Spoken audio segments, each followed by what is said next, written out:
Hi everyone, how's it going? Today I'm going to talk about the 1984 science fiction classic, The Terminator. Have the DVD right here in this triple pack with Roadhouse and Escape from New York.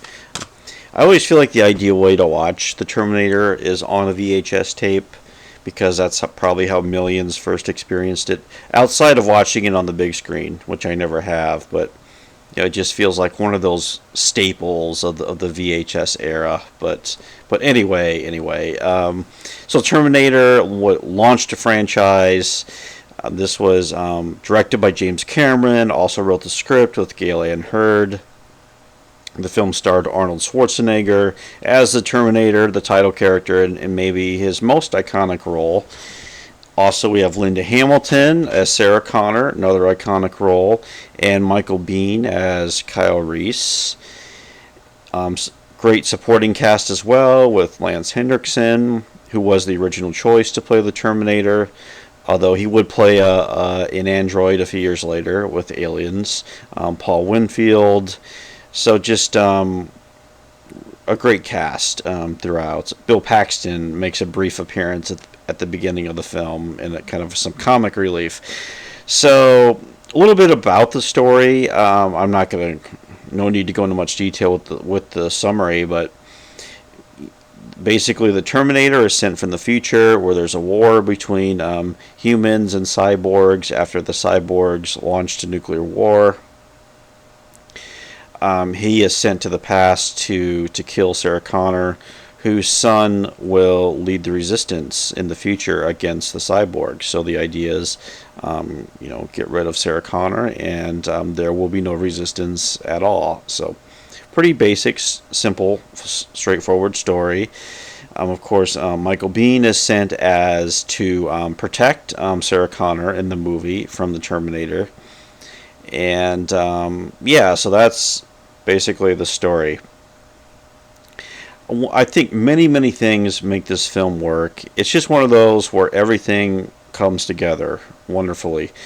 You almost get the sense watching it that everyone involved, from James Cameron, from everyone on down, was really hungry to make a great movie. Like, just everyone was just firing on all cylinders, from the performances to the camera work to the effects to the music.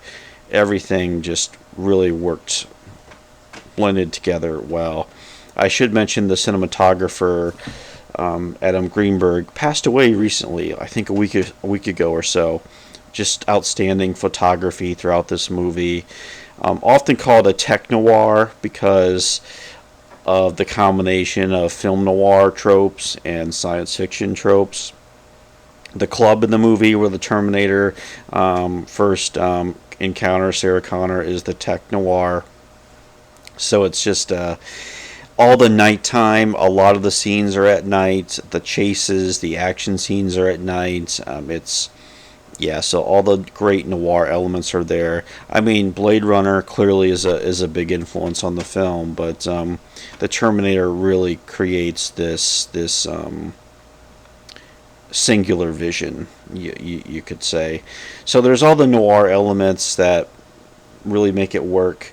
Also, I think the horror movie elements. There's so many horror tropes. I watched John Carpenter's Halloween recently, and they're very similar, the Terminator and Halloween. Just how Michael Myers is tracking down Laura Strode throughout Halloween, and here Schwarzenegger is tracking Sarah Connor down. He's mercilessly killing the people around her. The machine doesn't care.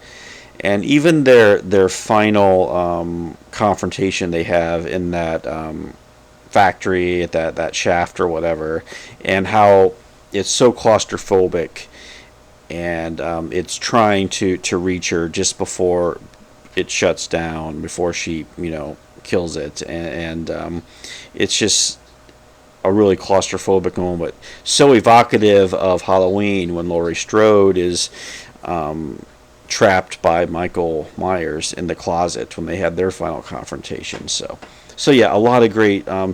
It does feel like a slasher film at times, Terminator. So there's a lot of those tropes in the film. There's a love story, of course, at the center of it, with Kyle Reese and Sarah Connor, and I think that was, I think, such a challenge where the movie is able to sell it that these two people are able to fall in love even though they've only known each other for a very short time. I think a lot of that goes to the writing and to the performances of Hamilton and Bean. They both do a great job. I think Bean has a real vulnerability and strength he brings to it, and we see Sarah Connor as she evolves throughout the film too, where she has to go into survival mode, and really that's going to be the arc of her character, becoming a survivalist as we track her evolution in the other films. So there's that human, really human quality at the center of it.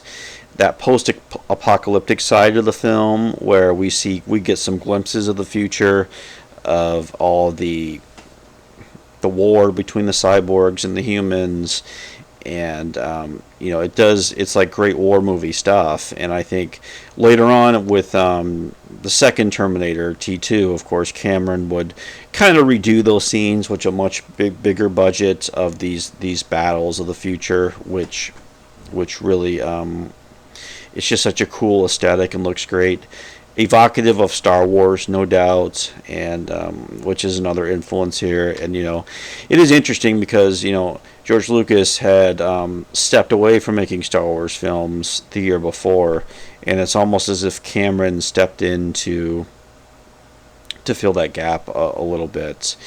And the Terminator, the whole film itself, is just such a great showcase of 1980s technology. This was before CGI, so they had to rely on a lot of practical effects, which Stan Winston helped out with, and many other people. In that final climax when the Terminator is chasing Sarah Connor, we get stop motion effects, we get real practical effects with a robot they actually built. So it's just a wonderful blend of all that 80s tech, which makes the movie work. Of course, Cameron would fully embrace CGI in his future films in a big way, almost become kind of one of the leading innovators of CGI. But it is fascinating to think about his career if he had only been able to work in these types of more practical effects, for lack of a better term. And I think it gives this Terminator film just such a distinct style and such a distinct look to it. So just by blending all these genres together and the effects and storytelling techniques, the score by Brad Fiedel, the music is such a critical part of the film. You have that percussive sound, which is very industrial, inorganic sound that is so resonates throughout the film, and then that synth score on top of it, which is futuristic and suspenseful, haunting in many ways as well. So there's just the music is really, really incredible in the film. So yeah, it's just one of those movies, as I said, where everything's working. It left an incredible legacy. I used to prefer Terminator 2, but I think as I get older, I kind of like the original. That's the one I go to. It's just such a film. It's under 2 hours.